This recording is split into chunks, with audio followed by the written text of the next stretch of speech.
câmara dos horrores. O servidor público do Estado de São Paulo, mesmo o professor, quando tem que passar por uma consulta, ele já fica doente. Se ele está doente, ele fica mais doente ainda. Só de pensar que ele vai ter que passar... Um estresse a mais. Um estresse a mais. Então, é nesse sentido que nós também estamos montando uma CPI aqui para investigar o Departamento de Perícias Médicas e já acionamos o Ministério Público Estadual para investigar o departamento contra esse procedimento de desumanizar o atendimento dos nossos servidores. O fato é que tem muitos professores que são mal avaliados no Departamento de Perícias Médicas e não têm acesso à perícia. Outro dia nós pegamos aqui um caso de uma professora que eu denunciei aqui exaustivamente na tribuna, que até na TV Assembleia, uma professora que foi para o processo de readaptação, que não tem mais condições de lecionar, e ela teve no laudo, dizia exatamente que ela estava com um problema grave, né?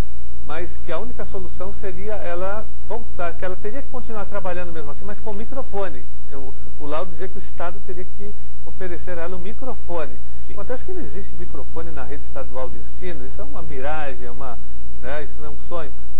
E a Secretaria de Educação nunca disponibilizou microfone. O fato é que essa professora, ela tem um laudo dizendo que ela tem uma doença grave, vocal, mas o laudo, na verdade, não readapta essa professora. Ela, pelo laudo, pelo Departamento de Perícias Médicas, ela tem que continuar trabalhando, mas com o microfone. Mas o Estado não oferece microfone, a professora continua trabalhando sem microfone, ficando cada vez mais doente. Essa é a situação hoje do professor. Por isso que o professor está adoecendo, o professor desiste, pede exoneração do cargo, ele não aguenta mais. Ainda, segundo reportagem do jornal Folha de São Paulo, que vai adiante e diz por que os professores adoecem, apontam algumas razões, segundo a pesquisa feita. Primeiro é a concepção de escola, que requer para as aulas estudantes quietos e enfileirados. Diz aqui, isso não existe mais, essa geração é muito ativa, deputado. Eu acho que tem também essa questão, que, lógico, o mundo mudou e a escola... mudar a concepção de escola, de sala de aula. Nós estamos na era da globalização da informação, da economia, nós estamos na internet, nós estamos na sociedade da informação. E a escola tem que se adequar a esse novo tempo. A escola ainda, é um modelo ainda dos anos 50, dos anos 60. Ainda no século XIX ainda. Nós estamos no século XXI, a escola está no século... A organização da escola, isso não é culpa do professor. O modelo de organização é porque nós não temos, Jorge, ainda um plano estadual de educação, redefinindo, reorientando toda a nossa política educacional, o próprio modelo de organização das nossas escolas. A escola tem que se adequar à nova realidade para formar o aluno dentro dessa sociedade dada, não mais da sociedade do século XIX ou do século XX, da sociedade industrial. Isso acabou. Isso, na sua visão, frustra o professor? Ele não consegue, no dia a dia, conseguir a atenção dos alunos? É a exposição feita aqui pelo sociólogo Rudá Ritt, que fez a pesquisa com os educadores nas redes públicas, inclusive aqui no município de São Paulo. Os professores querem trabalhar com essa nova concepção. Acontece que a estrutura hoje do Estado não oferece essas condições, né? A própria organização das salas de aulas, as novas tecnologias não existem para os professores trabalharem. A questão, por exemplo, básica da internet é extremamente deficitária nas nossas escolas estaduais. As nossas escolas estaduais não possuem sala de informática, por exemplo, que é algo básico hoje, né? Não tem sala de informática com banda larga. O que o governo tentou fazer aí, precariamente, foi instalar LAN house, que acabou não dando certo. E ele contratava um próprio aluno da escola, do ensino médio, para orientar. É um absurdo isso. Acho que daí, nesse caso, nós apresentamos também um projeto de lei que tramita aqui na Assembleia Legislativa, obrigando o Estado a criar as salas de informática com professores especializados, né, da própria rede estadual, e as salas de leitura também, que teriam essa função de, né, trabalhar. Mas até agora também o governo não investiu nessa área. Então nós não temos nem sala de leitura na rede estadual e nem sala de informática, que seria o mínimo. Só para fechar a consideração, segundo as duas razões de tantas licenças, a segunda, o senhor já expôs aqui, é a superlotação das salas de aula, mais de 35 alunos, e também o excesso de carga horária.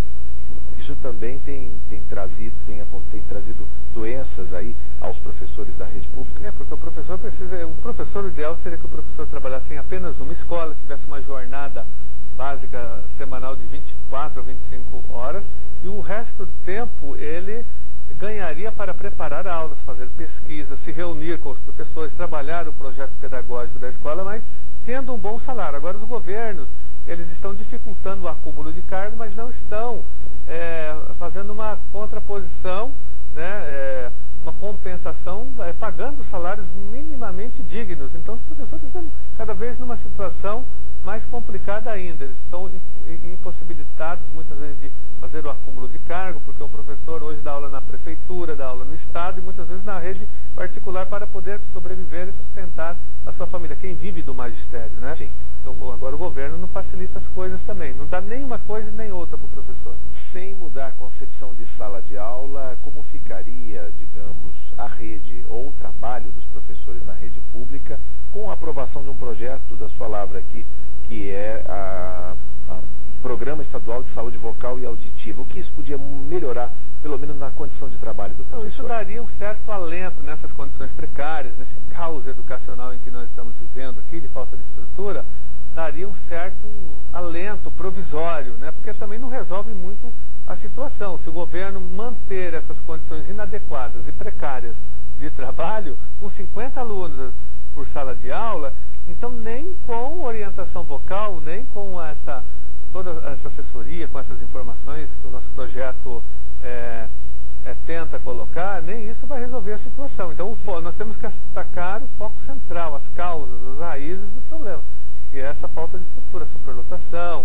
jornada excessiva de trabalho. Se não resolver isso, o nosso projeto pouco vai poder contribuir com toda essa situação.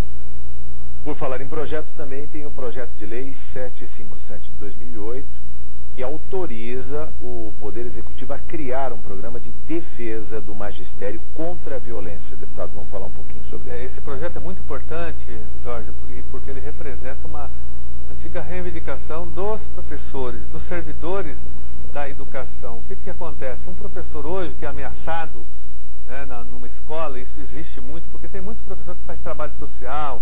Por exemplo, professor de educação física, que trabalha muito na quadra, ele tem muito contato assim, com bandidos, com narcotraficantes, porque ele está muito exposto na quadra e as escolas não têm vigia, não tem policiamento.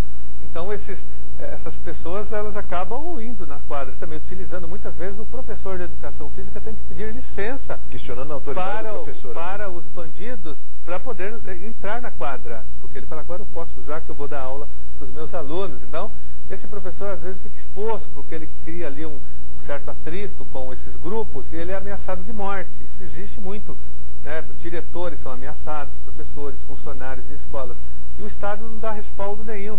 O Estado obriga o professor a permanecer trabalhando mesmo nessas condições perigosas de falta de segurança. O nosso projeto, ele diz o seguinte: quando um professor for ameaçado, ou qualquer servidor da educação, um diretor de escola, um funcionário, um secretário de escola, ele será afastado do Estado, mas com a remuneração garantida, logicamente, até que a Secretaria de Segurança Pública, juntamente com a Secretaria de Educação, resolva o problema. Garanta o direito dele trabalhar. Para que ele possa voltar com segurança, porque ele está a serviço do Estado. Se ele está sendo ameaçado de violência no exercício da sua profissão, tem que ser protegido pelo Estado, e essa proteção não existe.